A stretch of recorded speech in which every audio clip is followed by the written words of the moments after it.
नमस्कार, ग्रह दोष निवारण के सभी सोशल साइट्स पे आप सभी का स्वागत है। मैं हूं नीरज। दोस्तों, जैसे कि आपको पता है कि 15 अक्टूबर से नवरात्रि की शुरुआत हो जाएगी, लेकिन इससे एक दिन पहले सूर्य ग्रहण भी लग रहा है। तो ऐसे में माता का जो आगमन है, जो माता आएगी, नवरात्रि की जो शुरुआत होगी वह 14 तारीख के प्रतिपदा तिथि उसी दिन शुरुआत हो जाएगी और ग्रहण काल में ही ये माता का आगमन होगा। तो ऐसे में लोगों में डर सा बना हुआ है कि माता का आगमन ग्रहण काल में हो रहा है, तो ऐसे में लोगों पे क्या प्रभाव पड़ेगा, देश दुनिया पर कैसा प्रभाव पड़ेगा, उसके बारे में जानने के लिए आज हमारे साथ ज्योतिषाचार्य अमरीश मिश्र शास्त्री हैं। इनसे हम बात करेंगे कि कैसा प्रभाव पड़ने वाला है ग्रहण काल में माता का आगमन।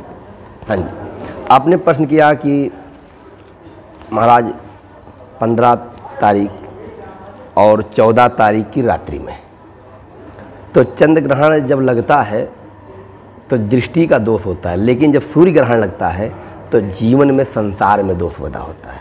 तो अब जो लग रहा है इस 14 तारीख की रात्रि में 15 तारीख को, वो है सूर्य ग्रहण। तो उसमें भारत में नहीं दिखाई पड़ेगा और कहीं कहीं जैसे हमारे ऊपर कोई छींट पड़ जाता है शरीर पर, ऐसे छींट का तात्पर्य हो गया कि जीवन में धब्बा पड़ जाना। कितना भी सुंदर आपका चेहरा क्यों ना हो, लेकिन फिर वो अच्छा नहीं लगता है।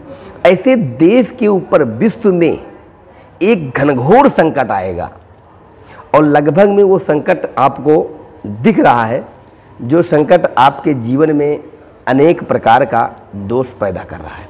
जैसे अभी युद्ध प्रारंभ हो गया, वो पहले से ही बन गया स्थान और अपने जीवन का दोष देखने वाला सुख का कारक बनता है, मानते हैं। ऐसे ही ये घनघोर संकट आ गया जो पता ही नहीं था। इजराइल का देख रहे हैं, ये धब्बा है, अब चेहरे का धब्बा मान लीजिए। अब उसके ऊपर अनेक प्रकार के लोग अटैक करेंगे और हमारे देश में जो देश विरोधी गतिविधियां हैं, उनके चेहरे का जो बनावटी है वो ओरिजिनल चेहरा दिख जाएगा। तो सूर्य क्या करता है, तुम्हारे जीवन की सारी अच्छाइयों को सामने भी लाता है और खराबियों को भी सामने ले आता है।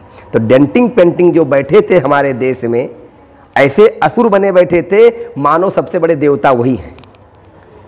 उनके अंदर सब दिखावटी था, लेकिन ये जो ग्रहण आ रहा है वो हमारे देश की भी लोगों के अंदर जो बनावटी है वह दिख जाएगा। और हमारे देश में कितने गद्दार हैं जो देश के विरोध में खड़े हैं, देश से धन ले जाकर दूसरे आतंकवाद को देने का सहयोग भी ऐसा करेंगे। ये सूर्य ग्रहण वो प्रतीत करा रहा है। और जो माँ आ रही है ना, वो हाथी की सवारी करके आ रही है। और जब हाथी का सवारी करके आते हैं, जब हाथी चिल्लाती है, तो जीवन में समझ लीजिए महाराज, जब चिघारा तो वहाँ तक, जहाँ तक आवाज़ आता है वहाँ तक एक समस्या और अकाल भी पड़ जाता है। धन धान्य के लिए दुखी भी जाते हैं और छोटे छोटे बच्चों से ले करके, और मुझे कहने में संकोच हो रहा है, मात्र माताओं जो बहनें बेटियाँ, उनके चरित्र का हनन होगा। ये नहीं सोचा जाएगा कि ये बच्चा है, ये वृद्ध है, ये रोगी है, ये औरत है। सबको ऐसे चीज़ों से हनन कर दिया जाएगा कि जो देखने योग्य भी नहीं रहेगा। ऐसा मन में संकट लोगों के पैदा हो रहा है और ऐसा युद्ध छिड़ जाएगा कि हो सकता है कि तीसरा विश्व युद्ध का संचालन भी प्रारंभ हो जाए। और इसमें एक अच्छाई भारत के लिए है। भले ही भारत में सूर्य देवता नहीं दिखाई पड़े ग्रहण के रूप में, सूर्य देवता दिखाई पड़ेंगे लेकिन ग्रहण के रूप में नहीं दिखाई पड़ेंगे। इसलिए ये दिख जाएगा कि हमारे देश के कल्याण की कामना कितने लोग कर रहे हैं और कितने लोग हमारे देश का विभाजन की सोच रहे हैं। कितने लोग हमारे देश पर आक्रमण करने के लिए सोच रहे हैं, जो घर में ही बैठे हैं। वो सरकार को, लोगों को, सबको धीरे धीरे दिखने लगेगा। जैसे बनावटी चेहरा पर डेंटिंग पेंटिंग करके हम बढ़ जाते हैं, बड़े अच्छे लगते हैं, लेकिन जब चेहरा धुलते हैं तो गड्ढा सब दिखाई पड़ने लगता है। तो ये भारत के अंदर जितने भी साजिश करता है सबका पर्दाफाश हो जाएगा। सरकार चाहेगी, करेगी, नहीं करेगी उसका काम है, लेकिन हम यही कहना चाहते हैं कि अब देश में सारे चेहरे दिख जाएंगे, स्पष्ट हो जाएगा भारत सरकार को। और माँ जगत जननी की ऐसी कृपा होगी, देश का नेता भी ऐसा बनाया है कि जो परमात्मा सनातन के प्रति में जागृत है। और जो सनातन के प्रति में जागृत होता है वो शाश्वत है, उसको कोई मिटा नहीं पाया। लोगों के कल्याण की कामना करता, विश्व की जय करता है। वो कभी अपना ही जय नहीं करता, पूरे विश्व का जय जयकार करता है। उसकी तरफ पूरी दुनिया देखेगी कि कुछ भारत माता के तरफ से, भारत के तरफ से आए, जिससे हमारा लोगों का कल्याण हो। अब दुनिया पूरा भारत की तरफ देखेगा और भारत ऐसा सिंह की सवारी करके बैठेगी जैसे माँ भारत माता हमारी शेर पे बैठती है और त्रिशूल लिए है, संसार उसको प्रणाम करता है। ऐसे ही भारत का जय जयकार होगा और संसार में उथल पुथल तो बहुत होने वाला है। अगर हम बात करें तो इस बार माता के आगमन और गमन के लिए संशय की स्थिति बनी हुई है। लोगों का कहना है कि माँ हाथी पे आ रही है, घोड़े पे आ रही है, उनका गमन मुर्गे पे हो रहा है, भैंसे पे हो रहा है। तो आपके ज्योतिष शास्त्र में क्या लिखा है कि आगमन और गमन का? देवी पुराण शास्त्र में आया है कि रविवार जो होता है, अतवार, सूर्य का दिन है, तो इस पे माँ का जब आगमन होता है तो हाथी पे होता है। और जिस जगह आगमन होता है उस देश का रक्षा होता है, और जो उसके तरफ गलत देखेगा उसका आडंबर सब दिख जाता है। पहला समझ लीजिए, तो आडंबर लोगों का दिखावटी बनावटी दिख जाएगा। ये प्रमाण होगा आपके सामने, आप आगे देखिएगा ही। दूसरी बात, जब माँ जा रही, बस एक ही तकलीफ है, माँ जा रही है तो पैदल जा रही है, मंगलवार के दिन जा रही है ना, तो मंगल को माँ देवी पुराण में लिखा है पैदल जाती है, मंगल और शनिवार को। अब पैदल जब जा रही है, कोई भी माँ अकेले और पैदल नहीं चलती है। उसके साथ देखा होगा कि त्रिभुवन जय समेत वैदेही, वो माँ जब हमारे घर में रहती है तो हमारे कल्याण की कामना करती है, हमारे परिवार की कल्याण कामना करती है। बहन के रूप में भाई की रक्षा करती है, पत्नी के रूप में पति की रक्षा करती है, माँ के रूप में पूरे परिवार की रक्षा करती है।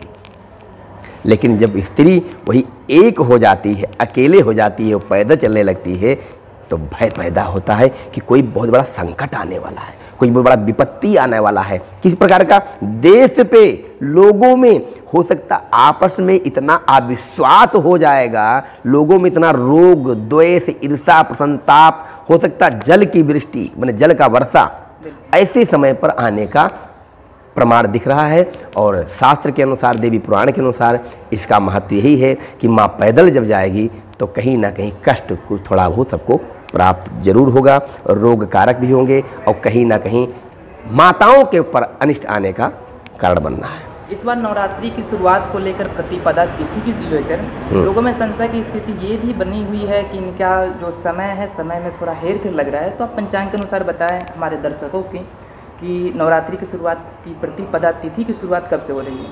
देखिए, बहुत अच्छी बात आपने प्रश्न किया।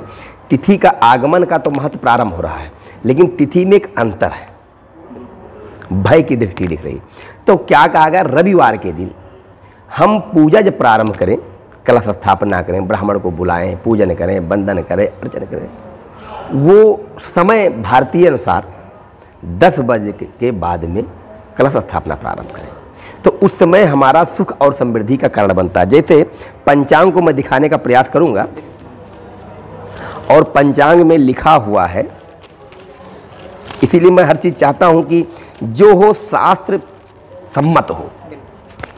लिखा है, देखिएगा, ये जब माँ आती है, अब ये अश्विनी पर, अश्विनी मास का पहला पक्ष पितरों को समर्पित, वही दूसरा पखवाड़ा अश्विनी शुक्ल पक्ष मूल रूप में बसे प्रकृति और पुरुष की प्रकृति से प्रतीत हो रहा है। आज शक्ति स्वरूपा जो प्रकृति माँ कही गई, माँ भगवती की आराधना एवं सनातन धर्मियों के मनो शक्ति ऊर्जा का कारण बनता है। लेकिन आपने अच्छा प्रश्न किया, और चरित्र का गान भी होता है, इसमें राम जी का भी आगमन होता है जो हमारे यहाँ उसका, और सर्दीय नवरात्रि के रूप में भी माना जाता है। लेकिन ध्यान रखिएगा, प्रतिपदा को घर घर में कलश स्थापित भी किया जाता है, पाठ भी किया जाता है, लेकिन चूंकि इस वर्ष अश्विनी प्रतिपदा 15 अक्टूबर रविवार को चित्रा नक्षत्र में वैघृत योग और संयोग बन रहा है, इसलिए इस योग निषेध माना जाता है, इस योग में निषेध माना जाता है। ध्यान रखिए, फिर से दोबारा बोलने का प्रयास करेंगे कि इस वर्ष अश्विनी शुक्ल पक्ष प्रतिपदा 15 अक्टूबर रविवार को चित्रा नक्षत्र एवं वैघृत योग का संयोग बन रहा है, इसलिए इस योग को निषेध मानते हैं, इसमें कोई काम नहीं करना चाहिए। तो क्या करें महाराज जी, अब क्या करें? तब कलश कब स्थापना करें? इसलिए मध्याह्न के समय 10:30 बजे के बाद या 11:30 बजे से और 12 साढ़े 12 के बीच में, जिसे आप लोग अभिजित मुहूर्त कहते हैं, या 11:26 से प्रारंभ कर दें, सीधा 11:26 से प्रारंभ करें और 12:24 के बीच में आप पूजन और प्राण प्रतिष्ठा, कलश स्थापना, मूर्ति प्रतिष्ठा, जो भी आपको करना है बड़े प्रेम से करेंगे, आपको पूर्ण लाभ मिलेगा। ये पंचांग जो है, पंचांग का नाम है महावीर पंचांग, इसमें सीधा लिखा हुआ है, आप इससे भी देख सकते हैं। हम यही कहना चाहेंगे कि प्रमाण के साथ कार्य किया जाए, हम लोगों के कहने पर न जाएं। जो शास्त्र सम्मत है, जो शास्त्र के द्वारा है, जो देवी पुराण में लिखा है, उस बात का हम ध्यान दें। इसलिए हम जब प्राण प्रतिष्ठा करेंगे, कलश स्थापना करें, तो 11:26 के बाद से प्रारंभ कर दें और 12:35 40 तक हम पूजा कर सकते हैं। प्रारंभ के बाद समय का कोई निश्चित नहीं किया गया है। तो आप इसमें करेंगे तो आपको सुख प्राप्त होगा, समृद्धि होगा, हर प्रकार की आपकी कामना पूर्ण होगी। इसीलिए मेरा ये कहना है। अगर हम बात करें तो जो माता का गमन है, आगमन है और साथ में जो सूर्य ग्रहण है जी, तो इसका प्रभाव बस मानव जाति पे, देश पे ही पड़ेगा या छोटे मोटे जो जीव जंतु है उस पर भी पड़ेगा? देखिए, जब कोई चीज़ हमारे प्रकृति के ऊपर आपदा के रूप में आती है तो उससे कोई अलग नहीं हो सकता। जैसे ये शरीर है, ये हमको थोड़ा सा जुकाम भी होता है ना, तो पूरा शरीर हमारा हिल जाता है। तो कहने का मतलब ये है कि आपको जुकाम ही तो है महाराज जी, फिर आप इतना परेशान क्यों? लेकिन देखिए पूरा शरीर हिल जाता है, सारी बुद्धि आपकी फेल। ऐसे जब प्रकृति के द्वारा, प्रकृति में कोई आपदा आती, पृथ्वी पर कोई आपदा आएगी, तो कहीं ना कहीं हर चीज़ पे उसका प्रभाव पड़ता है। तो दोस्तों, ये हमारे साथ थे अमरीश मिश्र शास्त्री जी। इनसे हमने जाना कि जो सूर्य ग्रहण में ही माता का आगमन होगा, नवरात्रि की शुरुआत होगी, तो क्या असर पड़ेगा देश दुनिया पे, जीव जंतुओं पे। तो लगातार आप हमारे चैनल पे बने रहें, फिर एक नई जानकारी के साथ आपके सामने हाजिर होंगे। तब तक के लिए